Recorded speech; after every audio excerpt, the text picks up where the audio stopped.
예, 안녕하십니까. 오늘 예수아바데오다 17번째 강의입니다.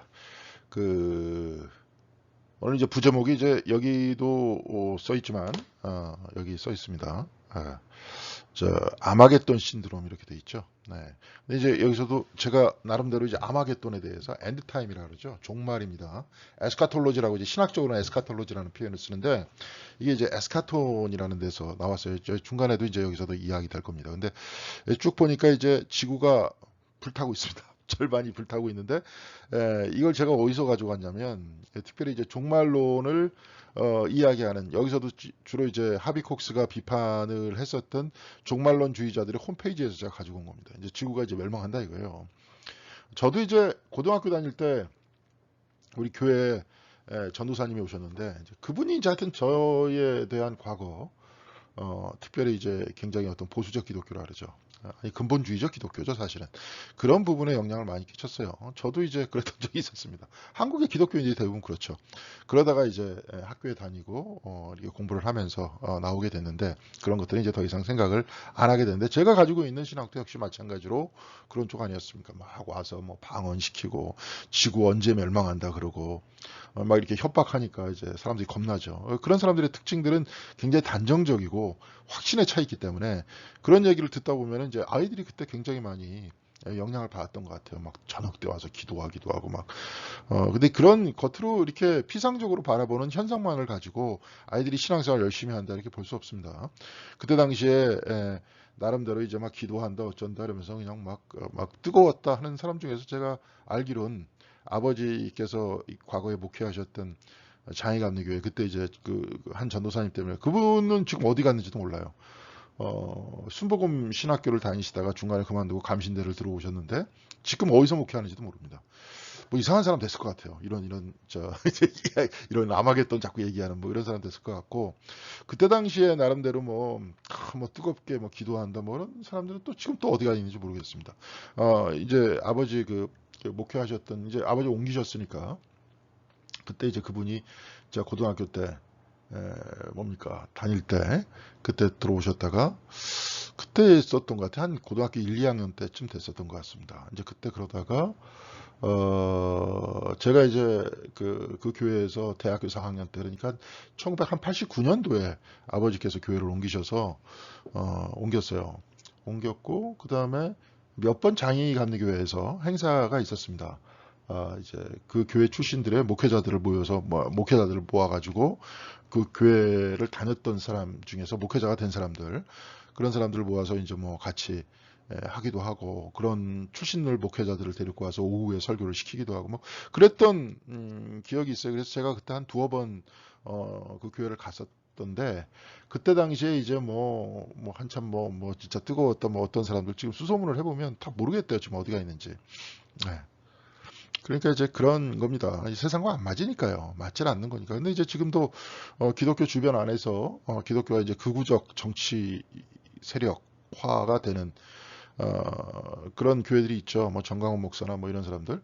근데 이제 그런 사람들의 입장을 지금 과거에는 단순하게 나이브하게 그 정치적으로 신학을 그냥 재구성해서 사람들을 선동한다 이렇게 얘기했지만 사실 오늘 제가 이제 이것을 다시 읽으면서 네, 그런 한국 교회의 어떤 그 정치화 된 하나의 어떤 기독교적인 근본주의적 배경들을 살펴보니까 오늘 이 이야기가 됐었던 굉장히 짧게 이야기가 됐었던 이런 전천년주의 이게 굉장히 위험한 건데 이런 것들이 들어가 있었다. 그리고 제가 이제 책을 이제 가지고 있었어요. 여기서도 이제 강의하다 제일 끝부분에 잠깐 소개를 할 텐데 지상의 위험한 천국이라고 하버드대 신학과 출신인데 그분께서는 이제 지금 목회를 하시는 게 아니라 종교 전문 기자예요, 미국에. CNN 쪽에 종교 전문 기자일 겁니다. 그거를 하시고 계신데 지상의 위험한 천국이라고 지금 미국 안에 있어서 이런 정치화된 극우주의화된 동시에 그 뿌리가 되는 이런 전천년주의적 기독교의 위험성을 알리는 그런 책이에요. 우리나라에도 지금 나와 있는데 그 책입니다. 제가 이제 그 책이 있었는데 누구한테 빌려줬는지 하여튼 제가 이제 책을 아무리 찾아봐도 없었습니다. 자, 볼 수 있도록 그렇게 하겠습니다. 오늘 그 내용을 한번 살펴보겠습니다. 예, 이제 마가복음 13장 1절에서부터 6절까지 이제 예수님께서 제자들이 물어봤었던 내용이에요. 사실은 하비콕스가 여기서 같이 다뤘었던 내용인데 예수님께서는 이제 그런 말씀 많이 하셨죠. 뭐 하늘나라가 여기 있다 저기 있다 얘기하면서 이 거짓 예언자들이 많이 나온다. 그런 충고는 분명히 하셨음에도 불구하고 이런 사람들이 이제 거기에 대해서 별로 기울이지 않는다 그러죠. 여기서도 이제 말씀이 나오고 있어요. 마가복음 13장 1절에서부터 6절까지의 말씀인데 예수께서 성전에서 나가실 때 제자 중 하나가 이르되 선생님이여 보소서 이 돌들이 어떠하며 이 건물들이 어떠하니까 예수께서 이르시되 내가 이 큰 건물들을 보느냐 돌 하나도 돌 위에 남지 않고 다 무너뜨려지리라 하시니라. 예수께서 감람산에서 성전을 마주 대하여 앉으셨을 때 베드로와 야고보와 요한과 안드레가 조용히 묻되 우리에게 이루소서 어느 때에 이런 일이 있겠사오며 이 모든 일이 이루어지려 할 때 무슨 징조가 있사오리이까. 예수께서 이르시되 너희가 사람의 미혹을 받지 않도록 주의하라. 많은 사람이 내 이름으로 와서 이르되 내가 그라하여 많은 사람을 미혹하리라. 이제 이런 내용입니다. 이제 이런 내용은 사실은 실질적으로 그랬거든요. 그때 당시에 예수를 사칭하는 사람도 있었고 예수라는 우리는 항상 나사렛 예수라고 이렇게 표현하잖아요. 십자가에 못 박힌 바로 그 예수가 우리의 구원자다. 근데 예수라는 이름을 가지고 있는 사람. 예수가 그 이름이 뭐냐면 여러분들한테도 이제 말씀드렸지만 그 성역 공부 시간에도 얘기했죠. 여호수아거든요. 여호수아의 히랍적 이름이에요. 그래서 예수가 여호수아입니다. 그러니까 이제 이런 이름을 가진 사람 많았죠. 이런 이름을 가진 사람 많았고 그 사람도 뭐 자기가 메시아다라고 얘기하는 사람도 많았고 근데 많은 사람이 그 이름으로 와서 많은 사람들을 미혹하리라 그렇게 이야기를 하죠. 그러면서 이 건물들이 어떠하느냐 이렇게 얘기를 하는데 전천년주의자들 특별히 이제 나올 겁니다. 좀 이따가 천년왕국 막 얘기하는 사람들은 이스라엘이 1948년에 국가를 설립하죠. 네. 근데 사실은 우리가 그 안에서 정치적인 현상들을 봐야 돼요. 그 국가는 누가 만들어줬냐면 영국이 만들어준 거거든. 그쪽 중동 지역이 사실 영국 식민지 지역이었거든요. 근데 여러분들 영국 잘 그 나라 사람들을 보면 그냥 안 빠집니다. 그러니까 아일랜드를 해방시킬 때도 아일랜드가 이제 막 독립운동 했었잖아요. 근데 그때 막 나와 있을 때 걔네들이 벌였던 조건이 지금 북아일랜드. 북아일랜드가 영국령이에요, 지금도. 북아일랜드 그거 남겨두고 나간 거예요. 그냥 완전히 빠지는 게 아니라. 그렇듯이 중동 지역에서 이스라엘하고 지금 쿠웨이트를 남겨두고 떠난 겁니다. 요즘 쿠웨이트하고 이스라엘 그쪽은 이제 완전히 친미하고 완전히 친영국, 친서방 국가잖아요. 이제 그렇게 얘기하면서 중동 지역을 컨트롤하려고 했던 거죠. 이게 이제 정치적으로는 그런 건데 이 사람들은 그렇게 해석 안 하죠. 이스라엘이 회복되고 마치 그 나라가 다시 회복된 다음에 거기서 성전이 다시 설립이 되고 이제 좀 이따가 다 얘기할 겁니다. 거기서 제사장 직분들이 다시 생겨나고 성전이 생겨나니까 거기서 다시 짐승의 각을 뜨는 겁니다. 그러다가 이제 그들의 절반이 죽고 뭐 이런 얘기가 있어요. 근데 그런 얘기들이 다 이제 메시지라는 얘기, 남겨진 자들이라는 그런 얘기, 그런 소설이 있었어요. 거기서 이제 다 등장하는 거죠. 그러니까 사실은 성경책보다 그들의 상상력에 의해서 만들어진 그런 책들이 더 크게 사람들한테 영향을 주고 또 그런 설교가들이 막 그렇게 착진에 차서 얘기를 하니까 미국 내에서도 이게 어마어마한 속도로 이제 커지고 있다는 거죠. 여하간에 예수님께서 말씀하시기는 그런 사람들, 미혹하는 그런 사람들에 대해서 주의해라. 지금도 마찬가지죠. 우리나라에서는 지금 뭐 전천년주의자들 그런 사람 또 곳곳에 파급돼 있습니다. 교회 안에서도 그다음에 그런 목사들이 또 있고요.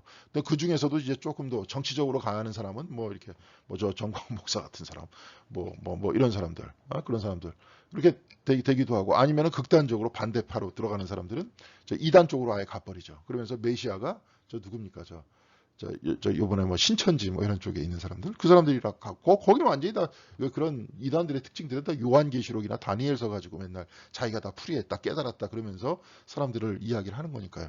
그러니까 그런 심리가 도대체 왜 그렇게 말도 안 되는 얘기에 사람들이 자꾸 넘어갈까? 우리나라 같은 경우에는 이제 여러 가지가 있죠. 하여튼 이렇게 얘기하다 보면 끝이 없으니까 빨리빨리 넘어가기 위해서 다음번 살펴보겠습니다. 자, 그 앞에 이제 문장 안에서는 성경 말씀을 이게 쭉 들고 있는데요. 근데 여기서는 이제 요즘 미래에 대해서 불안해하고 이에 따라 성경이 뭔가 확실한 것을 말해주는 게 아닐까 알아보고 싶어 한다는 사실이 점점 분명해졌다. 이제 그런 사람들도 있죠. 우리가 특별히 이제 지금 우리가 사는 세대 같은 경우에는 불안하죠. 지금 이제 사실 그렇습니다. 이제 우리가 뭐 이게 자본주의다, 뭐 미국에 있는 통화다 이게 절대적이라고 생각하고 있지만 사실 지금 미국의 달러라는 게 기축통화잖아요. 이게 기축통화인데 이게 이제 미국이 전 세계에서 가장 강력한 경제 국가임에도 불구하고 가장 전 세계에서 빚이 많은 국가예요. 네. 그리고 이제 빚을 갚아야 될 때 달러를 찍어낸대잖아. 자기 기축통화니까 자기는.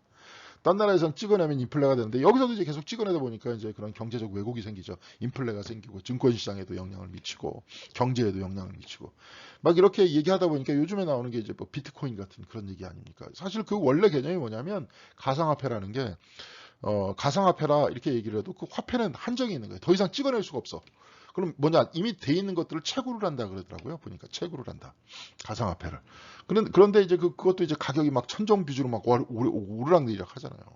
근데 이제 거기서 그것을 발명한 사람들의 얘기는 뭐냐면 그 화폐 자체가 더 이상 찍어낼 수는 없기 때문에 안정된 통화 가치를 만들어낼 것이다. 그러면서 미국에서도 지금 그런 사람들이 늘어나고 있는 거예요. 언젠가는 달러가 저게 이제 폭락한다. 저거는 더 이상 화폐로서의 가치는 사라질 것이다. 그러니까 지금 있는 가상화폐가 화폐의 주요 기능을 발휘할 것이다. 지금 뭐 그게 말이 되네, 말이 안 되는 화폐다 이렇게 얘기를 해도 미국에서도 기축통화를 막 자기가 찍어내잖아요. 저기 중국에서도 막 위 하나 찍어내고. 그러니까 자기네들도 불안하게 하는 거는 마찬가지인 거예요. 그러니까 세상이 사실은 굉장히 안정되어 있는 것 같지만 조금만 안에 들어가 보면은 불안정합니다. 예, 굉장히 불분명하고 굉장히 어떤 뭐 그렇게 돼요.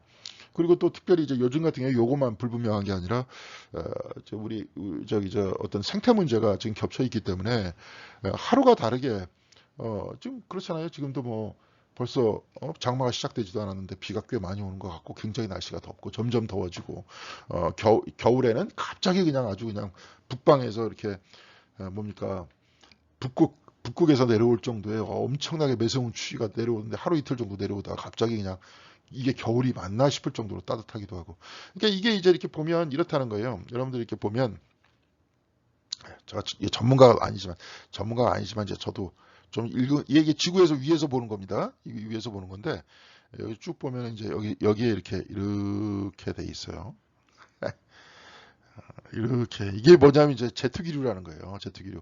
북극에 있어서 북극 그쪽에 막는 거예요. 그러니까 이게 제트기류가 이게 유동을 해요. 지구가 이렇게 돌아가면서. 우리가 옛날에 사만사원이라고 있었잖아요. 그러니까 거기서 제트기류가 여기 있지만 여기서 이렇게 조금 퍼져나가는 거죠. 여기 때문에 이제 냉기 자체가 이렇게 주변에 퍼져나가는 거예요. 완전 북극 정도의 추위는 아니지만 퍼져 있는 이런 것들이 돌아가면서 여기 돌아가니까 여기다 빈틈이 있잖아요. 이렇게. 예?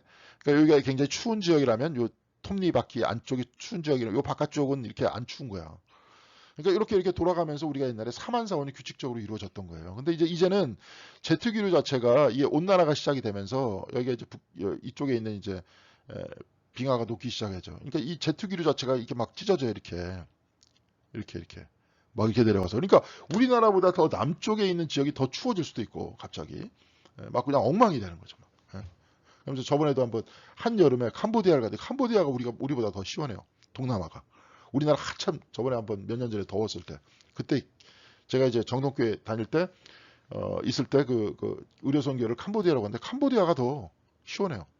뭐 이제 이런 식의 이제 왜곡된 현상들이 일어나는 거죠. 캄보디아가 적도 쪽이 훨씬 가까운데 예? 이런 거예요. 그러니까 막 이렇게 불안하다 보니까 뭔가 명확한 것을 좀 찾으려고 한다는 거예요. 그래서 이제 종교학자들이 얘기를 할 때 두 가지의 종교가 부흥한다. 두 가지의 종교가. 하나는 뭐냐면 이런 근본주의. 그러니까 성경보다도 성경을 해석한 거. 여기서 특별히 이제 성경에 대한 내용 중에서 뭐 예수님의 말씀과 예수님의 어떤 자기 희생과 하나님이 인간이 되어서 모두를 구원해 주려고 했던 십자가 사건과 이런 것들은 중요시 안 여겨요, 이 사람들은. 이건 뭐냐? 누군가가 멸망해야 되고 악마가 멸망하듯이 누군가가 멸망해야 되고 자기네들은 이제 휴거를 통해서 구원을 얻는다. 이제 이런 이야기들. 이게 특별히 근본주의 안에서는 이런 것들을 다 조각조각 모아가지고 그것만을 해석을 하는 것이고 거기서 벗어나면 다 이제 2단, 3단 하면서 극단적으로 이야기를 하는 이 근본주의를 이제 그 종교학자들 같은 경우에 특히 제가 나온 이제 랭캐스터 대학교의 종교학자들 같은 경우에는 어떤 차이 중심의 종교다 이런 표현들을 쓰죠. 남과 나의 차이 중심, 저 편은 멸망하고 나는 구원받고 이런 형태의 차이 중심의 종교를 가지고 있는 이게 뭐 이제 기독교 안에만 있는 게 아니라 모든 종교 안에 다 있죠. 이슬람 안에도 있고 또 불교 안에도 있고 다 그렇습니다. 근데 이런 근본주의적 종교 쪽으로 간대요. 왜냐? 불안해지니까 점점 명확한 것을 붙들고 얘기해 주는 것들 자꾸 찾는 거예요, 사람들이. 네. 그리고 또 하나는 영성이에요, 영성. 영성적 종교. 삶의 영성으로서의 종교. 이것도 마찬가지로 여기서 왜 그러느냐. 영성이라는 건 저도 굉장히 중요시 여기죠. 그래서 우리 교회에서도 생명평화. 그렇죠? 영성이잖아요. 근데 그 영성이 굉장히 중요한데 여기서 사람들이 영성에 마음이 빼앗기는, 그러니까 빼앗기다는 표현은 좀 이상하고 영성으로 자꾸 가려고 하는 이유는 뭐냐. 그러니까 내면에, 인간의 내면 속에서 명확한 것이 있다. 내면으로 들어가다 보면. 예, 그렇잖아요. 여러분들 그렇잖아요. 여러분들 영혼을 한번 찾아보세요. 내면 안에서 하나님과 만나는 자리 한번 찾아보세요. 자기가 찾고 자기가 확신하고 체험하면은 그 자리는 확실한 거 아닙니까? 그러니까 이쪽에서는 조금 이제 이게 이제 현대인들이 이쪽을 많이 좀 찾는 것이고, 요 근본주의를 또 찾는 쪽이 많고, 이 두 가지 종교 자체가 가장 부흥했다는 거예요. 네. 근데 두 가지의 특징 자체는 뭐냐? 명확한 거를 찾았다. 근데 제가 볼 때는 이제 이런 거 선택하면 이쪽에는 피해가 크죠. 나와 상대방, 그러니까 자꾸 이렇게 싸우려고 그러지. 남을 자꾸 이렇게 나와 누군가를 자꾸 차이점을 부각을 시키면서 나는 옳고 저긴 그러야 되니까. 예. 그러니까 뭐 기독교 근본주의 동시에 이슬람 아니면 기독교에서도 뭐 자유주의 신학 나름대로 좀 예? 좀 어떤 리버럴하게 좀 해설을 하면서 사람들과의 화해와 평화를 얘기하는 사람은 싫어하죠. 명확하게 구분을 자꾸 둬야 되는데 구분을 안 두는 사람들, 이런 사람 싫어하는 겁니다. 예. 그러니까 이 사람들도 영성주의도 싫어할 수도 있어요. 예, 이 근본주의 사람들은 하여튼 자기 쪽 아니면 다 싫어하니까.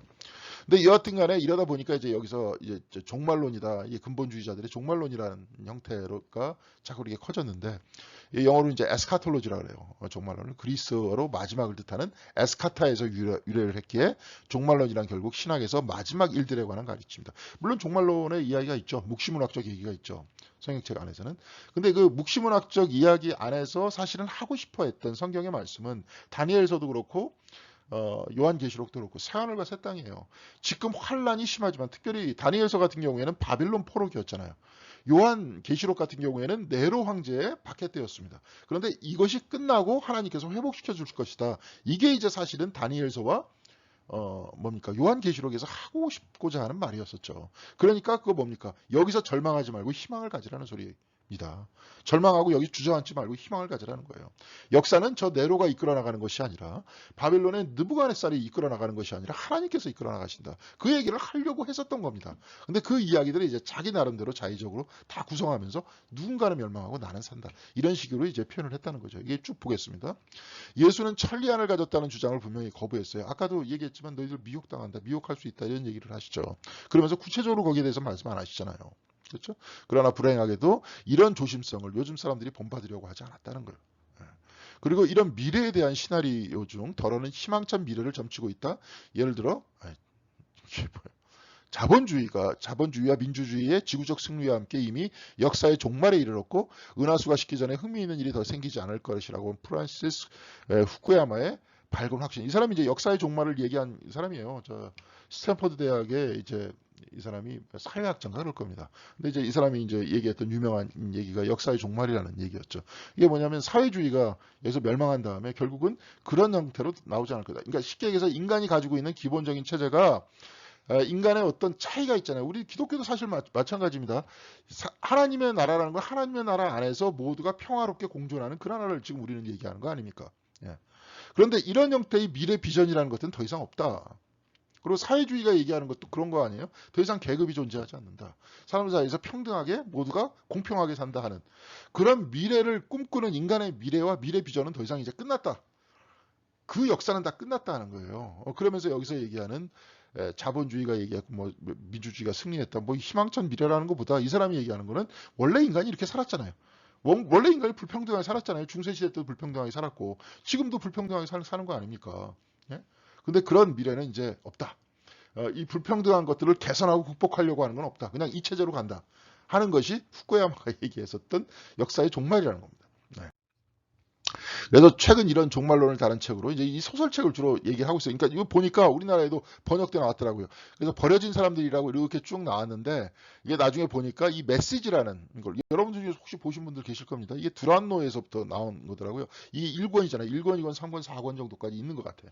저는 별로 관심이 없어서 안 봤는데 근데 저 같은 사람에 대해서도 비판을 하고 있습니다. 이쪽에서 그 누구예요? 그 하비콕스가 왜 신학자들이라든지 이런 사람은 이게 다 말도 안 되는 웃긴 얘기다 하면서 취급도 안 해준다는 거예요. 취급도 저도 안 했거든요. 이게 칼도 되죠. 근데 지금 생각을 해보니까 기독교가 다 지금 이러는 줄 알잖아요. 바깥에 있는 사람들은 다.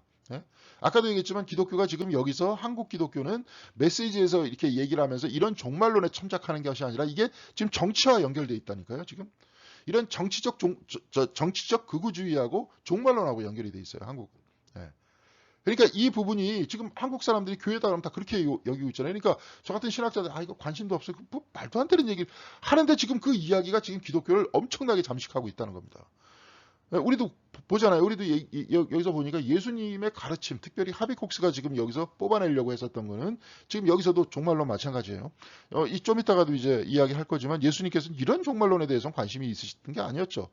하나님 나라는 뭐와 같느냐? 저 설교 시간에도 저도 말씀드렸었지만 마치 사람이 농부가 씨를 뿌리는 것과 같다, 겨자씨 하나과 같다, 포도나무와 같다.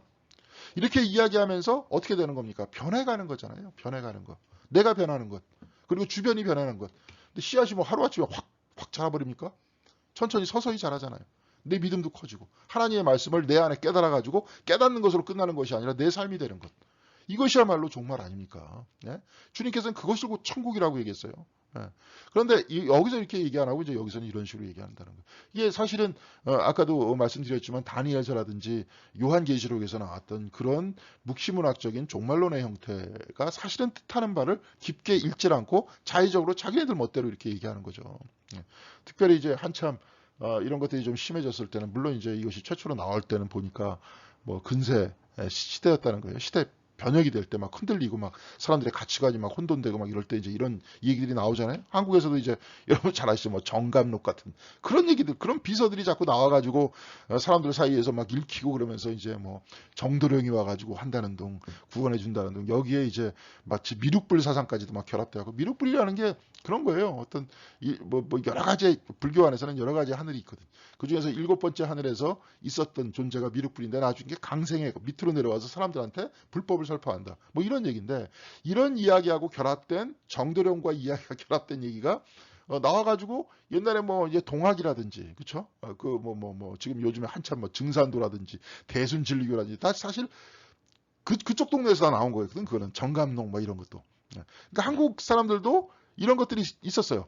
심했던 이유가 뭐냐면 우리나라는 계속 그냥 외세의 탄압을 많이 받았던 나라였잖아요. 침범을 많이 당하고 그 다음에 뭐 일제에 의해서 우리나라가 막 식민지로 막 이렇게 먹히고 막 이런 식으로 이제 되는 대혼돈기에 동학혁명도 나중에 일본에 의해서 이렇게 진압되잖아요. 완전히. 그러니까 이런 대혼란기에 사람들 마음을 사로잡았던 게 뭐냐? 이런 비서인 거예요. 비서. 뭐 정감록이라는 이야기. 그 동학이라는 것도 이제 뭐 더 동쪽에 가면 이상 향이 있다라는 둥 막 그러면서 나중에 동학 혁명 얘기할 때 뭐 가보세 뭐 을미적 하다가는 병신대에 못 간다. 이제 가보년도에 우리가 혁명을 일으켜 나를 뒤집자.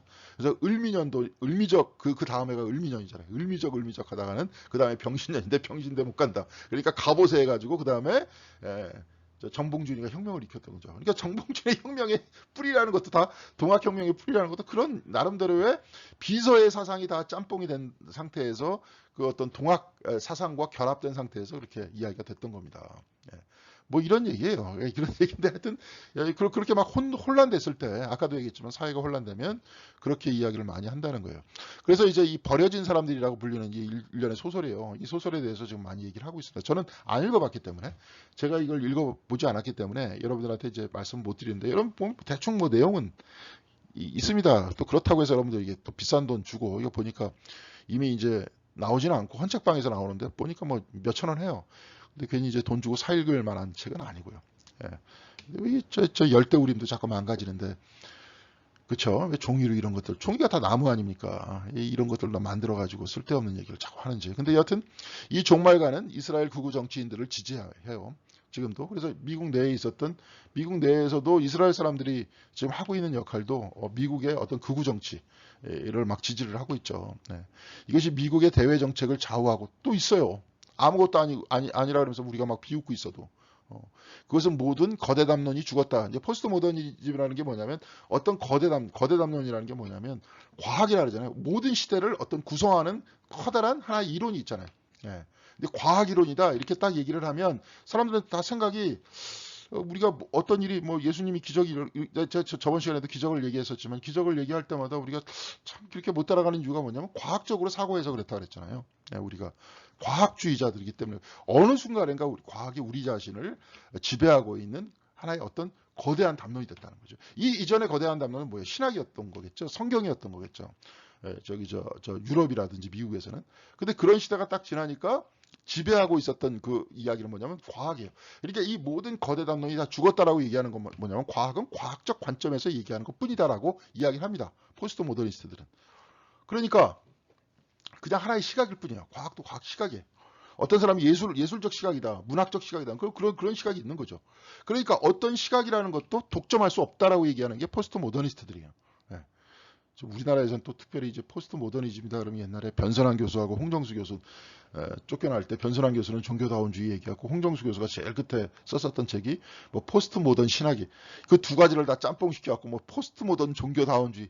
하여튼 한국은 그런 게 아닙니다. 좀 책 읽어보고 아니면 거기에 대한 개념들을 좀 잘 이렇게 본 다음에 해야 되는 거죠. 근데 포스트 모더니즘이라는 형태가 여하튼 간에 과학주의라는 거대 담론이 이제 사라졌다. 문학 담론도 있고 뭐 우리가 얘기하는 시적인 시각으로 세상을 볼 수도 있고 그런데 과학적 담론 안으로 딱 얘기한 다음에 그 다음에 이것을 중심을 딱 잡은 다음에 나머지 그래 사람은 그 예술적으로 살아야지 이렇게 뭐 과학적으로만 살면 나중에 따분하잖아 이런 식의 정도가 아니라 과학도 그냥 너의 시각일 뿐이다. 사실 이렇게 보다 보니까 과학을 많이 해체하죠.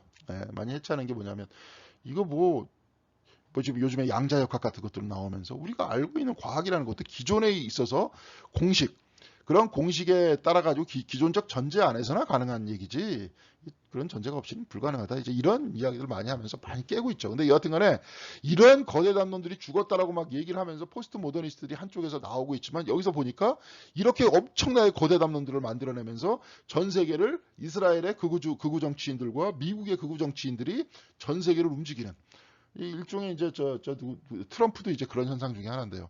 그런 사람들이 지금 나와가지고 전 세계를 막 주물럭거리잖아요. 이제 이 정도로 이렇게 됐다는 거죠.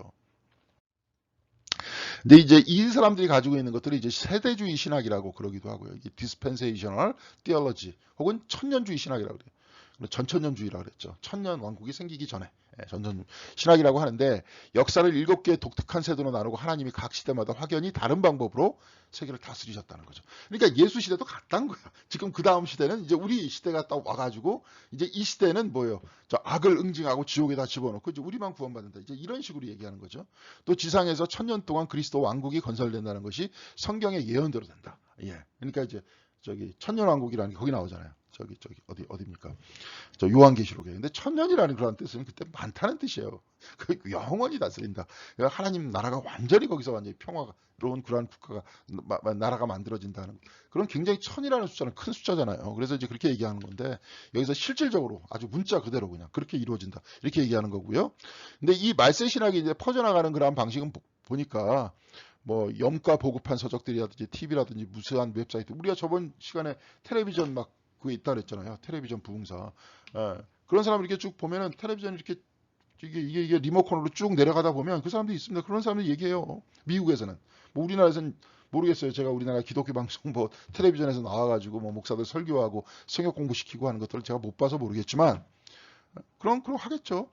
그 다음에 이게 아까도 얘기했지만 뭐 버려진 사람들과 같은 염가 보급한 서적들이라든지 또 웹사이트 제가 아까 제일 앞에 있는 그런 지구가 막 멸망하는 어떤 사람들은 또 그래요. 지구가 평평하대요.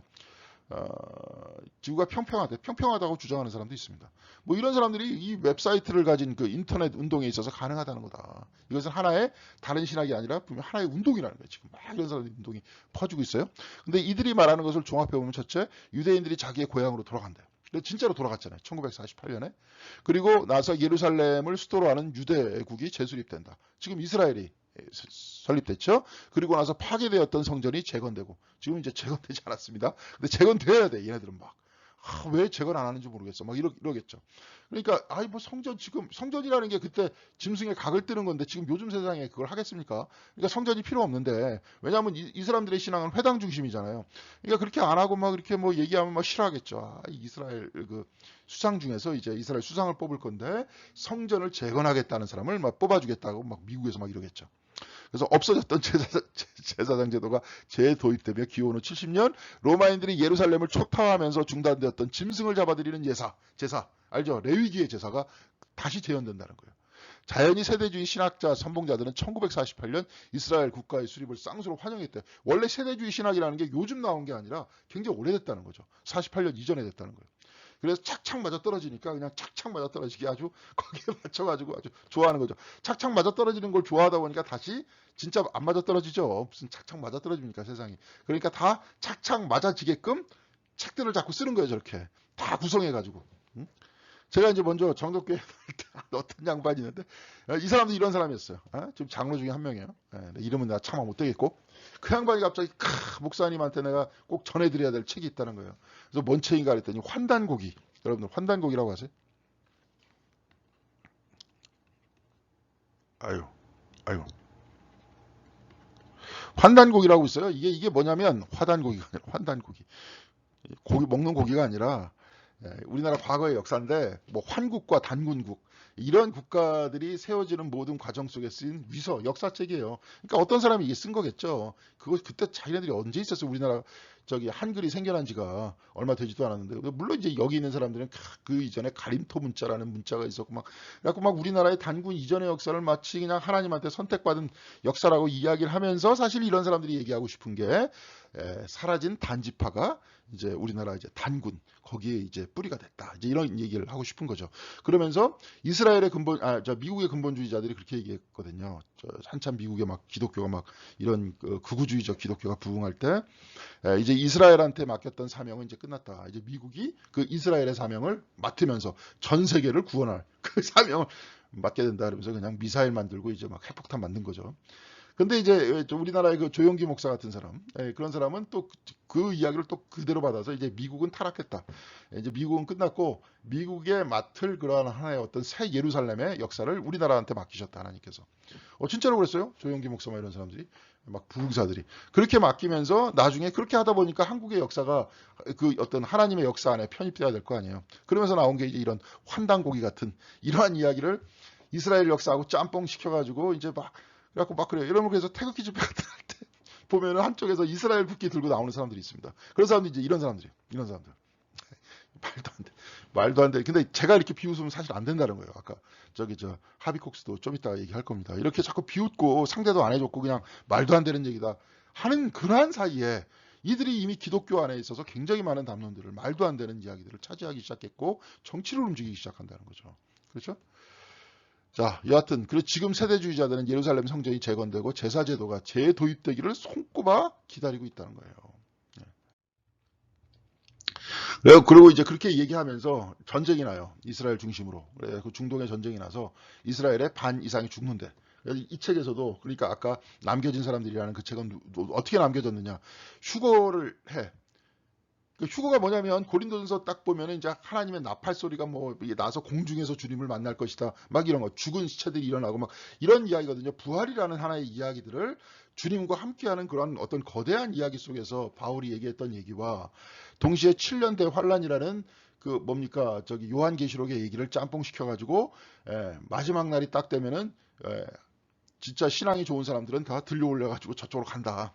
하늘나라로 가고 여기서는 이제 생으로 고생한다. 7년 대 환란 동안에.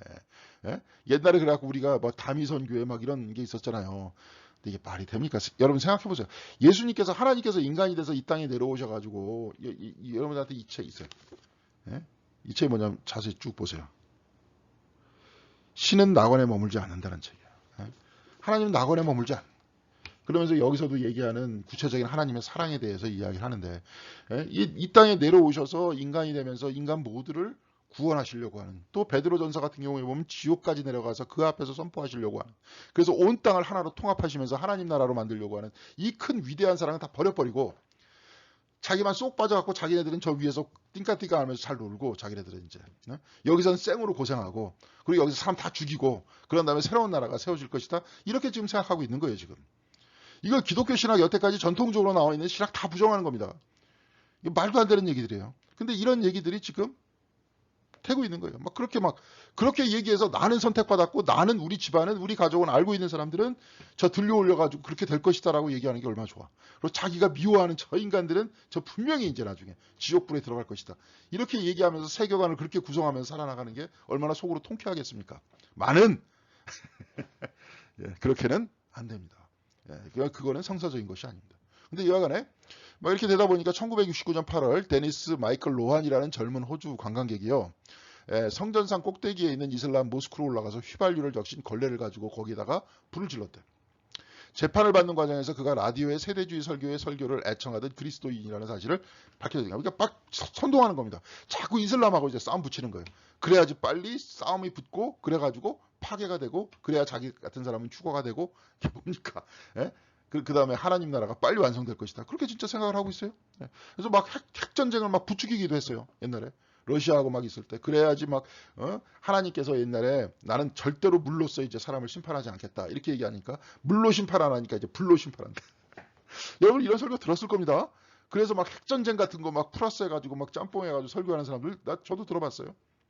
물로 심판 안 하겠다. 이제 심판 안 하겠다는 거죠. 뭘로 심판하는 겁니까? 아브라함을 선택해서 그 족속들을 통해서 이 이스라엘이 동방의 중심이, 그러니까 전 세계의 중심이 되면서 사람들이 그리로 돌아오게 하겠다. 그리고 시온에서 율법을 배우는 거죠. 하나님의 말씀을 배우는 거죠. 여호와를 인정하는 것이 온 땅에 충만하게 될 것이다라고 얘기했던 것이 유대인들의 생각이었는데, 예.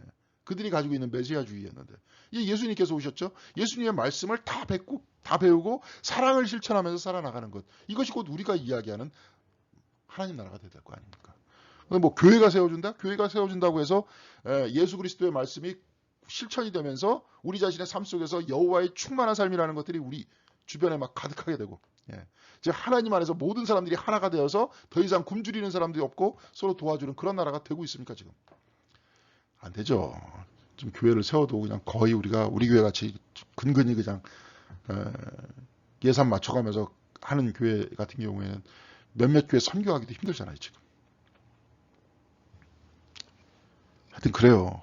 지금 이게 쉽지 않습니다. 이렇게 전천년주의나 세대주의자들의 논리는 여기저기 흩어져 아니라 흩어집니다. 흩어져 있는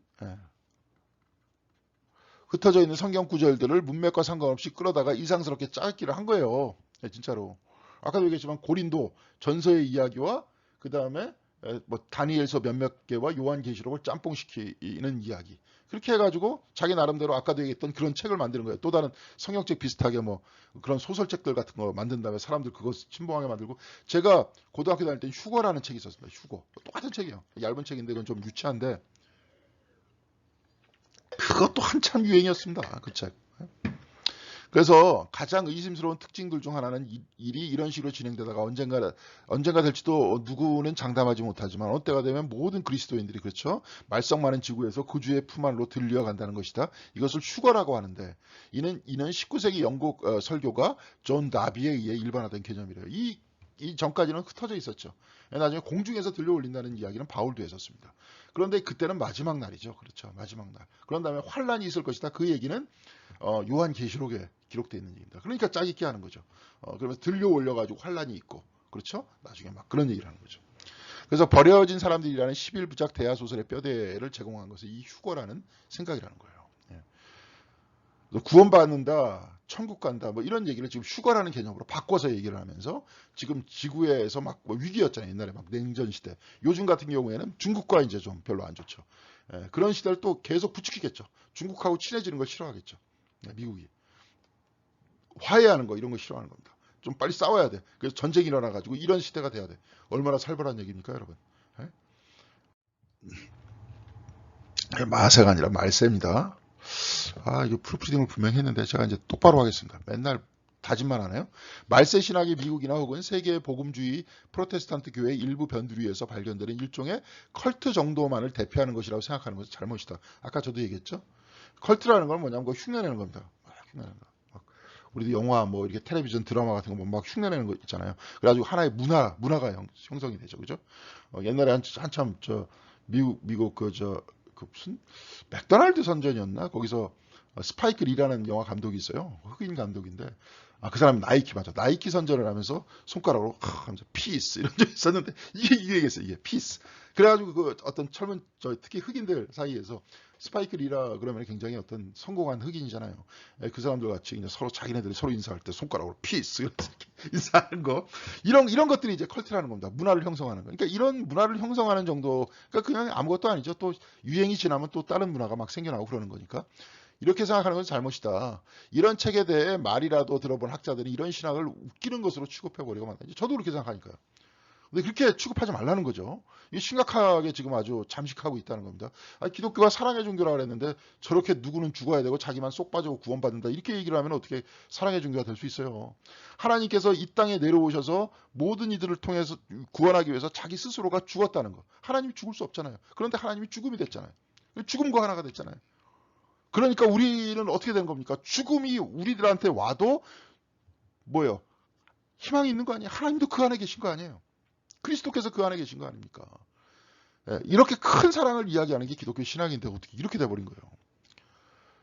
그러나 그렇다고 한다고 해서 그 영향력을 축소할 수 없다는 거예요. 지금 우리도 아까 우리 같은 경우에는 정치화돼 있고 동시에 이단이 커지고 있고 그렇습니다.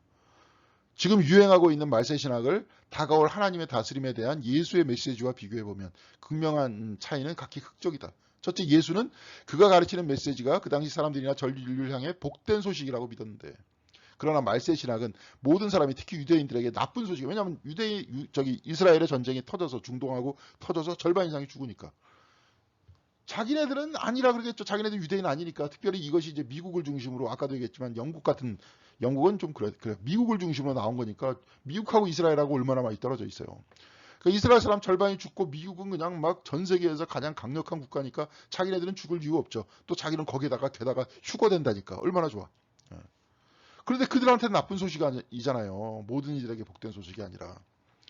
또 말세 신학 옹호론자들은 자기들이 이스라엘과 유대인들을 사랑한다고 끊임없이 공언을 해요. 말로는. 그들이 자기들이 크리스천 시온주의자라고까지 지칭을 해요.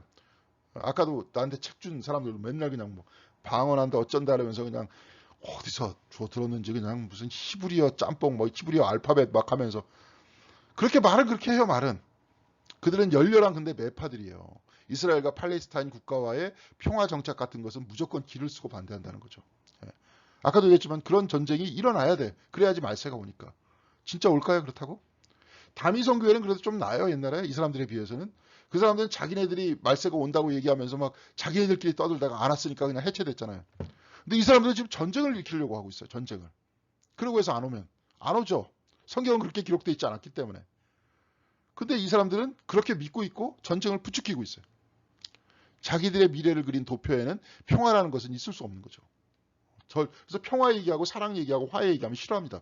진짜로 그래요. 예수 그리스도 사랑 얘기하는 거 싫어합니다. 저도 깜짝 놀랐어요. 그런 분들하고 대화를 나누면서. 그래서 히브리어 로시를 러시아로 번역하거나 그렇게 막 마음대로 하죠. 뭐 옛날에 우리나라 세월호 이렇게 배지를 무슨 뭐 공산당 이렇게 하여튼 막 다 끼워 맞추다 보면 다 그렇게 끼워 맞춰지는 겁니다. 왜냐하면 딱딱 떨어지게 그렇게 배웠고 그렇게 딱딱 떨어지지 않죠, 다. 근데 그런 책들이라든지 아까 그런 책들 있잖아요. 뭐 버려진 자들 그런 책들에서 딱딱 끼워 맞춰가지고 맞추는 겁니다.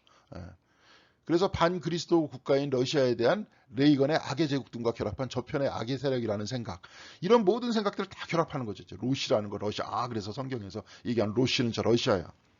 북쪽에 뭐 남방에 뭐 그런 이제 저쪽 그 중동 국가에 누구야. 그러면서 다 끼워 맞추는 겁니다. 자, 그런데 이렇게 이야기가 되면서 이제 적그리스도는 뭐냐? 공산주의라고 그랬어요. 이게 반공주의죠. 그런데 이제 그런 것들이 사라졌죠. 왜? 베를린 장막이 무너졌죠.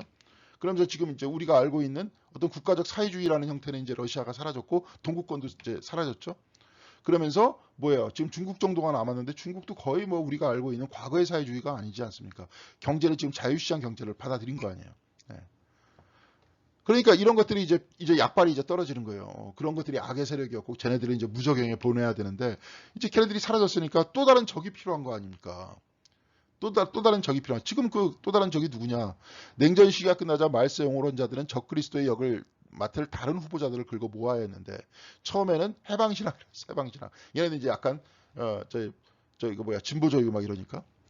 근데 이 해답은 너무나도 이제 나중에 이렇게 하다 보니까 이게 안 돼. 해방신앙은 안 돼. 그래서 해답은 너무나도 명백하게 되어 있다. 그것은 이슬람이었어요. 예. 이슬람이 아니라 이슬람의 이런 악역을 돌리는 것은 그동안 쌓였던 부정적 이미지를 불러오는 거죠. 그래서 저번에 2000 몇 년도입니까? 그때 이제 저기 쌍둥이 빌딩 무너진 사건이 있었죠. 그때를 기점으로 더 강화됐다는 거예요. 이슬람에 대한 저들은 바로 적그리스도다.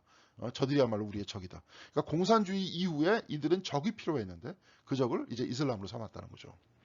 버려진 사람들 시리즈는 해리포터 책들이나 디즈니 영화처럼 클럽이라든지 게임이라든지 토이 뭐 주보 등과 다른 성경 예언자 사이트 뭐 예언 사이트와 연결시켜주는 인터넷 링크 아까 이제 저도 거기서 가져왔다 그랬죠. 그 부대품이 눈덩이처럼 이제 불어났어요. 막 미국 안에서도 엄청나다는 겁니다. 그래서 버려진 사람들을 주제로 해서 생겨나온 어린 영 책들이 하비콕스가 이 책을 썼을 때 좀 보면은 한 30권이나 됐다는 거죠. 예. 근데 흥미로운 점은 이런 말세 신학이 예수와는 거의 상관없다는 것이다. 아까 이야기했죠, 제가. 그다음에 말세 신학의 가장 중요한 특징 중 하나는 예수의 삶과 가르침의 과거 세대에 속한 것으로 그가 십자가에 못 박히신 것에 끝났고 이제는 거기서 나오는 그리스도 있잖아요. 그 어디에요, 그죠? 요한계시록에서 나오는 거기서 나오는 아주 살벌한 그리스도. 그런 이제 그리스도를 이야기를 한다는 거지. 거기서 나오는 어린 양 뭐 이렇게 얘기하면서 그래서 말세 신학은 신약 성경을 갈기갈기 찢어 알아볼 수 없을 만큼 엉망으로 만들어 버린다. 굉장히 큰 비판을 하고 있죠, 그죠? 근데 우리나라도 굉장히 큽니다. 여러분들도 그런 세미나 막 들어보신 분 계실 겁니다. 근데 지금 여기 있는 성경 말씀 이제 제대로 성경 공부하세요. 우리 교회 교인들은 이런 책 읽고 성경 공부 여기서 제대로 하시고 그런 거 이상한 거 듣지 마시고 검증된 거 듣고 제가 책 소개하면은 제가 여기 목사로 있지 않습니까? 제가 여러분들한테 그런 책 소개시켜드리고 또 그런 말씀 드리고 그런 책 같은 거 할 겁니다. 이상한 거 검증되지 않은 거 해보세요. 만약에 그런 거 있으면 가지고 오세요. 저한테. 제가 금방 가르쳐 드릴게요. 그런 사이트 있고 자꾸 이런 것들이 날라온다. 그럼 가지고 오십시오. 저도 여기서 이제 영적 지도자로 어차피 제가 여기 왔기 때문에 저도 그래야 될 책임이 있습니다. 저 검증도 안 된 이상한 뭐 유튜브나 뭐 카톡으로 자꾸 오는 거나 이런 것들은 걸러야죠. 저는 옛날에 그냥 아까도 하비콕스가 얘기했듯이 그냥 우습게만 생각했어요. 무슨 말도 안 되는 얘기. 근데 말도 안 되는 얘기가 아니에요, 지금. 너무나도 많이 기독교 안으로 들어와 있고 잠식돼 있습니다. 그런 아까도 얘기했지만 제가 이제 금방 이야기할 겁니다. 정말 거짓 예언자 아니에요. 네? 어떻게 정당을 만들려고 하는 사람이 지금 교회 목사라고 막 이야기하면서 지금 벌써 막 몇 번 만들었죠. 실패했지만. 네.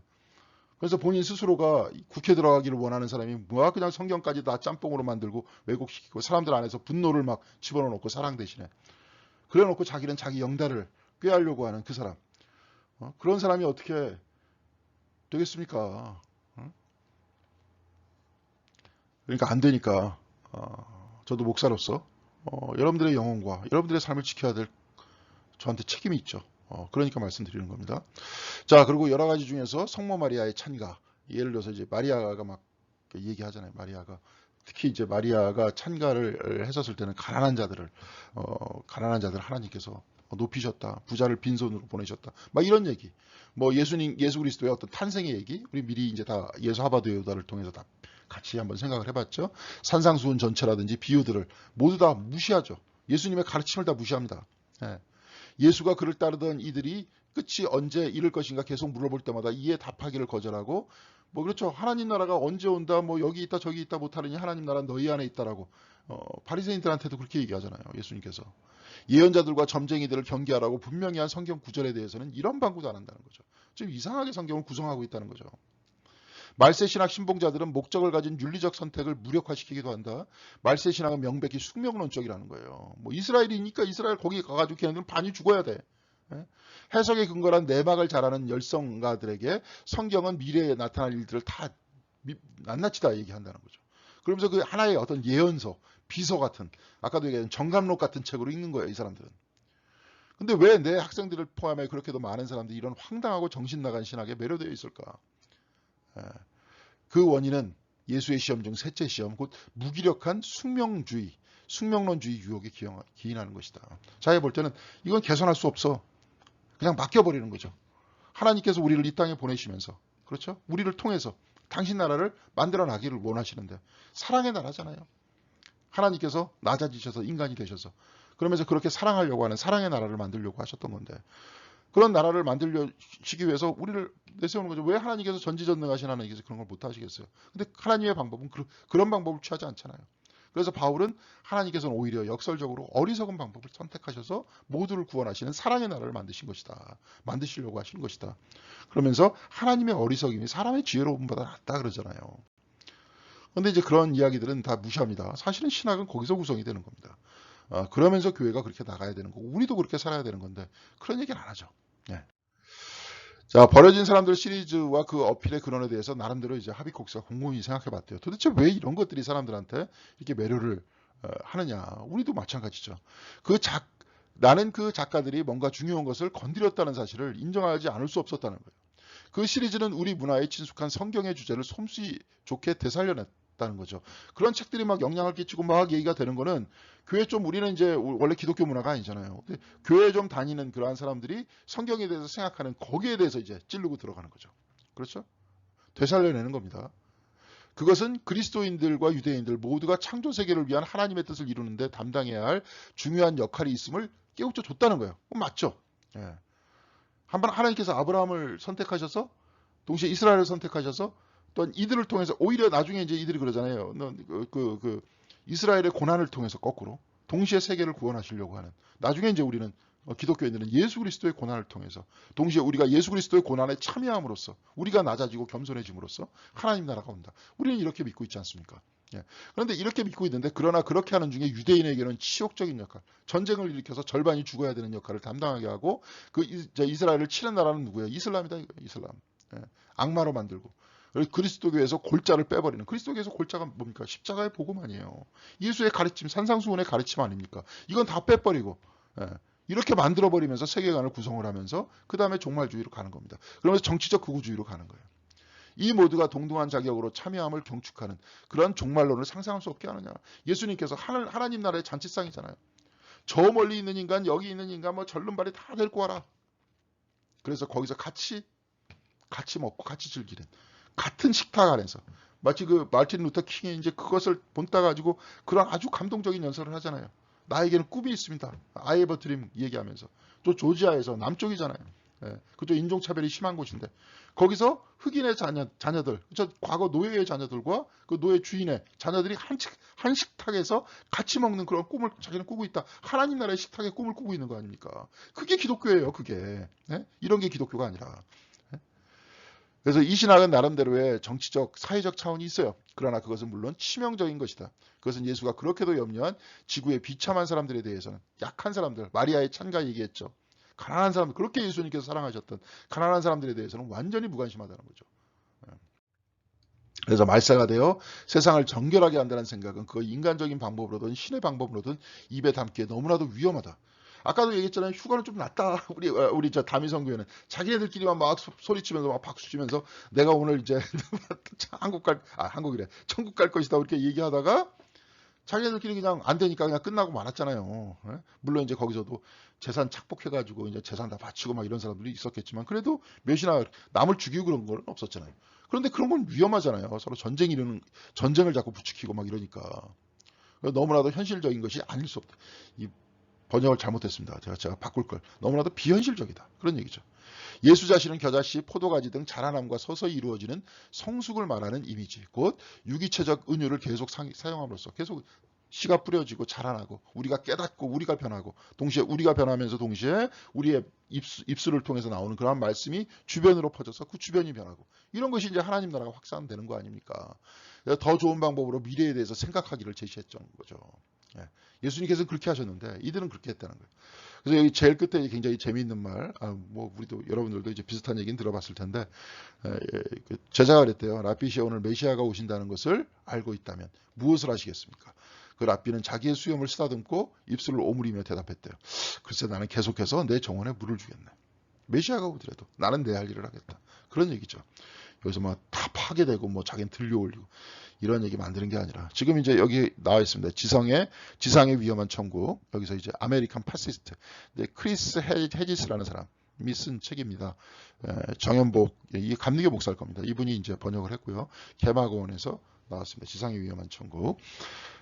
이런 책이 나와 있어요. 그래서 지금 이제 미국 그 어딥니까 국회의사당 그 위쪽에 위쪽에 이제 이 사람들이 영향력을 지금 행사하고 있다. 근데 우리가 결코 웃어넘길 일이 아니다 하는 이야기들을 이 책에서 가르쳐주고 있습니다. 혹시 관심 있으신 분들은 크리스 헤지스라는 분이 아까도 얘기했지만 하버드 대학 신학과 출신인데 지금 이제 종교 담당 기자로 생활하시는 분입니다. 자, 여러분들 수고하셨고요. 이 작은 제가 이제 일부러 좀 세게 좀 얘기했는데요. 왜냐하면 그래야 되기 때문에 그랬습니다. 우리들 사이에 혹시라도 이런 생각들 가지고 있으면 다 이렇게 내버리시고 그런 것들은 저도 한번 거기에 한번 매료됐던 적도 있었고 고등학교 때 전도사님이 또 그래서 그리고 또 그런 쪽에서 생각하는 사람들이 지금 꽤 있습니다. 꽤 많이 퍼져 있고 이것이 지금 어떤 극우 정치하고 결합이 되면서 지금 기독교의 이미지를 구성을 하면서 지금 젊은이들이 아주 기독교를 증오하게 되는 아주 이게 말도 안 되는 이런 이상한 일들이 벌어지고 있습니다.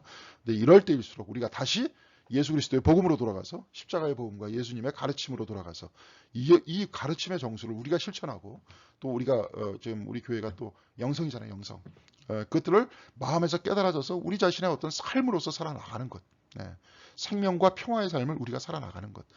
이것이 곧 하나님 나라를 이루어 나가는 것이다 하는 것들을 듣고 혹시라도 이런 그 이야기들이 주변에서 뭐 유튜브나 뭐 이렇게 뭐 카톡이나 이런 것들로 들어오면 거기에 미혹당하지 않고 여러분들이 다시 말씀으로 돌아가서 우리 교회 중심으로 우리 교회에서 건전한 신학 중심으로 영성 중심으로 살아나가는 우리 모두가 됐으면 좋겠습니다. 여러분들 수고하셨고요.